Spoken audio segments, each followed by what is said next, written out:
Bonjour à tous, avant de débuter cette vidéo, j'aimerais vous proposer de participer à un petit jeu. Essayez de deviner par quel endroit je vais rentrer dans cette pièce. Solution numéro 1, l'ascenseur. Numéro 2, la porte en face de la caméra. Numéro 3, la capsule sur la droite. Ou numéro 4. Bonjour, bienvenue dans cette nouvelle série sur les hôtels japonais. Aujourd'hui on va s'attarder sur un style d'hôtel qui est, mais alors là, pour le 100% japonais, on ne peut pas faire plus japonais que les capsules hôtels. Alors hôtel, oui et non, parce que techniquement, comme on n'a pas de chambre, est-ce que c'est vraiment un hôtel? Je ne sais pas. En dehors, dans ce genre de petites capsules, vous allez voir que le monde des capsules hôtels au Japon est bien plus intéressant que ce qu'on pourrait penser. Attention, vous allez voir ça dans l'épisode suivant sur les capsules hôtels. Aujourd'hui, on va se concentrer juste sur ce capsule hôtel qui est assez classique. Et la prochaine fois, on explorera des territoires un petit peu plus sauvages, donc restez dans le coin. Aujourd'hui, je suis dans un capsule hôtel relativement classique. C'est le capsule hôtel tel qu'on l'imagine au Japon. Mais en fait, il y en a une variété vraiment énorme. Et vous allez voir, on va tous les découvrir petit à petit ensemble. La première chose qu'il faut savoir, c'est que les capsules hôtels, je pense que c'est le cas de tous, ou on va dire presque tous, c'est qu'ils sont divisés entre des parties pour les hommes et des parties pour les femmes. Dans celui-ci qui fait 8 étages, on a carrément 2 ascenseurs séparés. Les 5 premiers étages sont consacrés aux hommes et les 3 étages supérieurs sont consacrés aux femmes. Donc si on vient en couple, on est d'office séparés. Et petite précision, avant de vous en dire plus, dans un capsule hôtel, normalement, on est extrêmement silencieux. Même parler, c'est vraiment très irrespectueux pour les gens qui dorment à côté. Pourquoi ça? Parce que dans sa capsule, il n'y a jamais de porte. En général, c'est un petit rideau tout fin comme ça. Et évidemment, si quelqu'un parle, ça dérange tout le monde. Aujourd'hui, c'est un peu spécial, étant donné que le capsule hôtel qui m'accueille sait que je viens pour prendre une vidéo. Ils m'ont placé exprès à un étage où il n'y avait aucun client, donc je peux parler normalement. Sinon, on sera en train de faire la vidéo comme ça. Ça pourrait être marrant 5 minutes, mais je pense que pendant toute la vidéo, ce serait un petit peu chiant. Alors première chose qu'il faut faire quand on arrive dans ce capsule hôtel, les règles et l'environnement varient d'un capsule hôtel à l'autre, donc je vais vous parler de celui-là pour l'instant, c'est qu'à chaque étage il y a une salle où on peut se changer, et évidemment aller aux toilettes, prendre sa douche, etc. Je rentre. Alors déjà c'est hyper propre, hyper lumineux, tout est blanc, ça fait plaisir. À la réception on m'a remis une clé, c'est la clé qui me permet d'ouvrir les portes si jamais je vais dehors.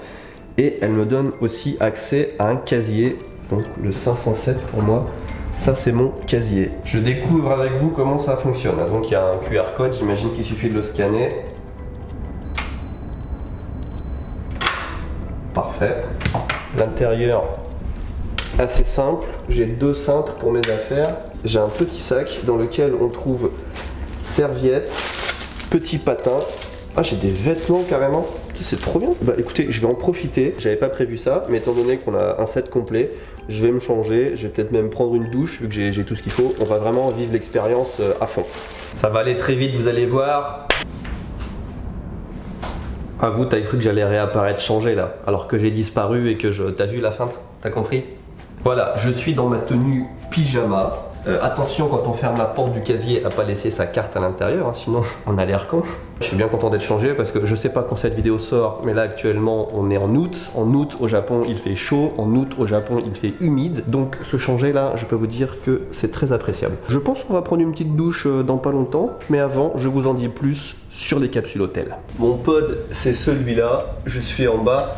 Je vais vous faire une visite guidée dans quelques instants. D'abord, je vous dis dans quel hôtel je suis. Ce capsule hôtel s'appelle 9 Hours. C'est une chaîne qui a, je crois, 12 établissements à travers le Japon. Et on en trouve plusieurs à Tokyo, notamment à l'aéroport de Narita, à Shinjuku, à Akasaka, à Sakusa. Et là où je suis, c'est le capsule hôtel 9 Hours de Otemachi Imperial Palace. Il a changé de nom la semaine dernière, avant c'était Takebashi. Et celui-là est particulièrement neuf, il a été construit l'année dernière, début d'année dernière, donc ça fait 1 an et demi. Ça se voit tout de suite, tout est neuf, on dirait que les pods n'ont jamais servi. Alors, comment ça se passe? Déjà, on change les réglages de la caméra. Voilà. Je suis dans ma capsule et écoutez, bon, j'ai dit que c'était neuf donc c'est très agréable. La chose qui peut inquiéter, je pense, le plus de personnes, c'est est-ce qu'on se sent pris au piège dans une capsule? Est-ce que si on est claustrophobe par exemple, ça passe? Oui, ça passe très très bien parce que déjà on n'est pas comme dans un cercueil quoi, il y a quand même de la hauteur. Là je suis assis et j'ai encore peut-être 15-20 cm au-dessus de ma tête et surtout il n'y a pas de porte, regardez de l'autre côté, c'est entièrement ouvert, ça ferme par un petit rideau. comme ceci, voilà, même quand c'est fermé, vous voyez, c'est un rideau, je sens que je peux m'échapper, hein. je suis pas en danger d'étouffer là-dedans. Regardez, en plus, bon, ça dépend des cabines, mais là j'ai vraiment de la place, hein. Là si je m'adosse au mur comme ça, voilà, c'est quand même assez cool. Ici, si on regarde le petit panneau de contrôle, je peux régler la lumière apparemment, l'éteindre quoi. J'ai un port USB, ça on appréciera, on peut recharger son téléphone, n'importe quoi, et une prise aussi, donc on a de quoi charger ses appareils. Un petit truc là pour poser son téléphone aussi, un renfoncement de chaque côté, c'est pas mal, et c'est tout ce qu'il y a, c'est vraiment simple. Avant, dans la plupart des capsules, quand j'y allais il y a quelques années, il y avait quasiment toujours une télé, mais je pense que maintenant que tout le monde a son smartphone ou sa tablette, une télé c'est plus vraiment nécessaire. En plus ça prend de la place pour rien dans la capsule, donc je pense pas qu'on trouve énormément de télé à partir de maintenant. Après évidemment, comme c'est la fonction principale c'est de dormir, on a un oreiller, celui-là est plutôt pas mal, c'est un oreiller qui est assez grand, il a l'air pas mal. Et puis on a un futon, et puis évidemment un drap de lit, et c'est tout ce dont on a besoin en vrai. Il n'y a pas besoin de plus. Le test qu'on va voir, c'est est-ce que quand on est grand, moi je fais 1 mètre, ça doit faire 2-3 fois que je le dis, je fais 1m84. Oh putain, mais elle est hyper grande celle-là. Alors, là je suis quasiment au bout, j'ai laissé à peu près 5 cm d'espace entre ma tête et le fond, et je suis très large, regardez-moi ça. Même si on fait, je pense, 1m90, voire même 1m95, je pense que ça passe, et c'est très appréciable. Je pense que c'était pas le cas dans les capsules qu'ils faisaient dans les années 70, 80, 90 au Japon, mais maintenant qu'ils accueillent de plus en plus de touristes, apparemment les capsules me paraissent un peu plus larges d'ailleurs, celle-là aussi, et surtout bien plus longues qu'avant. Je me serais plus attendu à avoir les pieds qui dépassent de la capsule, mais non, pas du tout. On est bien, on est très bien. Depuis tout à l'heure, je vous fais visiter et c'est bien beau, mais au final, à quoi ça sert un capsule hôtel? C'est pas vraiment un hôtel, je veux dire, à quelle occasion on s'en sert? Eh bien, ça dépend. En général, quand il s'agit de japonais, l'utilisation normale, c'est soit de faire une petite pause de quelques heures. Admettons que vous avez un creux dans la journée de 2 ou 3 heures, vous êtes en ville, vous savez pas quoi faire, vous pouvez venir ici, faire une petite sieste, ça vous requinque, c'est très bien. Mais l'utilité principale, c'est quand même de passer une nuit pas chère, parce que vous vous doutez bien que les prix d'un capsule hôtel sont beaucoup plus intéressants que les prix dans un hôtel traditionnel, surtout dans le centre-ville de Tokyo. Et ceux qui s'en servent le plus, c'est je pense ceux qui loupent le dernier train vers minuit, 1h du matin, qui ne peuvent pas rentrer chez eux, et du coup soit ils attendent le prochain train le matin à 6h, soit ils repartent directement travailler. Il y a des douches, on peut se rafraîchir, donc pour une nuit comme ça en dépannage, ça marche vraiment très bien. Maintenant, un truc qui se fait beaucoup, c'est que les touristes qui arrivent au Japon veulent absolument essayer au moins une fois ce genre de lieu. Je pense qu'il y en a même qui doivent passer peut-être une semaine dedans, pourquoi pas. Moi je le ferai pas, mais pour 1 ou 2 nuits, je pense que c'est très fun. Et par exemple dans cet hôtel, quand on m'a accueilli, on m'a dit qu'à peu près la moitié des clients, c'était des clients étrangers. Donc ça marche de plus en plus auprès des étrangers. C'est vraiment une solution sympa et pas chère, je pense, pour 1 nuit ou 2. Par exemple, si vous visitez Kyoto ou Tokyo comme ça, juste 1 nuit ou 2, vous pouvez vous arrêter ici. Pour 1 semaine, 2 semaines, c'est plus difficile parce qu'on n'a pas ses affaires avec soi, il n'y a pas de porte, etc. Ça vaut pas quand même une chambre d'hôtel, mais c'est un truc, moi je pense, à essayer au Japon, au même titre qu'un manga café par exemple. C'est un truc qu'il faut essayer. Alors j'ai pas prévu de passer la nuit ici, je vais juste passer une partie de l'après-midi, mais je vais quand même profiter au maximum de ce qu'on nous propose, à savoir la douche qui a l'air en fait pas trop mal. Alors l'espace sanitaire est quand même plutôt cool, hein. Je vais poser mon téléphone ici. Bon, je vous montre les toilettes, hein, mais c'est bon, normal, c'est les toilettes à la japonaise. Bon. Please change into slippers before proceeding to guest rooms. Donc on précise qu'il faut bien mettre ses petits patins avant d'aller marcher dans les espaces communs. Il y a un truc que je vous ai pas dit aussi avant de sauter dans la douche là, c'est que cet endroit, je l'ai vu sur la porte, c'est marqué Capsule and Run. C'est assez fréquent que les capsules hôtels aient chacun leur petite touche particulière.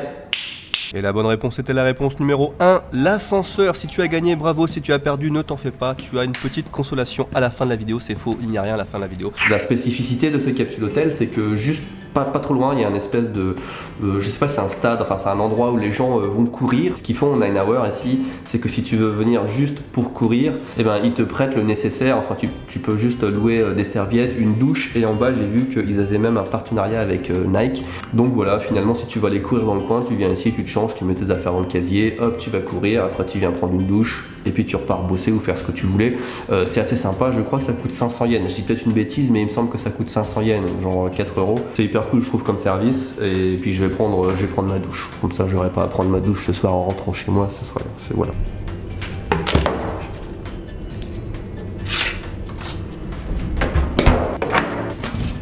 Bon, je vais pas prendre ma douche avec la caméra, on va pas abuser quand même, mais juste histoire de faire le tour des lieux. Hein. Voilà, elle est comme ça la douche. En vrai, c'est plutôt cool comme douche. Ici, là, je sais que le pommeau de douche a plusieurs fonctions. On va tester ça. Pommeau de douche Toto. Et on m'a dit aussi à l'hôtel qu'ils utilisaient leur propre shampoing, leur propre savon, leur propre traitement pour les cheveux. C'est une formule qu'ils ont juste pour eux qui apparemment est mentholée. Donc, je vous dis ça dans quelques instants. Est-ce que mes cheveux sentent la menthe ou pas ? Parfait, j'ai oublié de le dire à la caméra, alors oui, mes cheveux sentent la menthe, mais surtout la fonction de la douche est vraiment géniale. C'est un peu comme si on prenait une douche sous un robinet finalement, mais il y a un système de filtrage, je sais pas comment ça marche, on a l'impression que l'eau qui arrive est super douce, vraiment agréable. C'est comme un velouté d'eau qui te coule dessus, j'ai vraiment kiffé, je veux la même chose chez moi.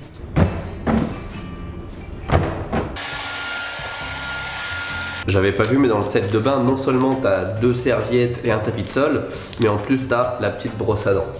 Ils ont vraiment pensé à tout, c'est très très cool.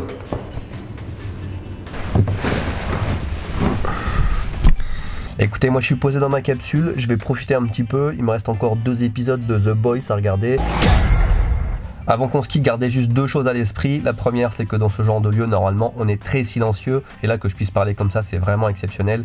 Et la deuxième, c'est que tous les capsules hôtels sont vraiment très différents. 9 Hours, ici, je pense qu'on est clairement au-dessus de la moyenne, étant donné que tout est neuf. On te donne un set de bain avec un pyjama, des serviettes, etc. Par contre, il y a aussi pas mal de services qu'on va trouver ailleurs, qu'il n'y a pas ici, comme par exemple des bains publics, ou une salle télé, ou une salle pour laver son linge, un restaurant même. Vous allez voir, d'un endroit à l'autre, les services sont complètement différents. Et les décors aussi n'ont rien à voir. Le prochain va vous étonner.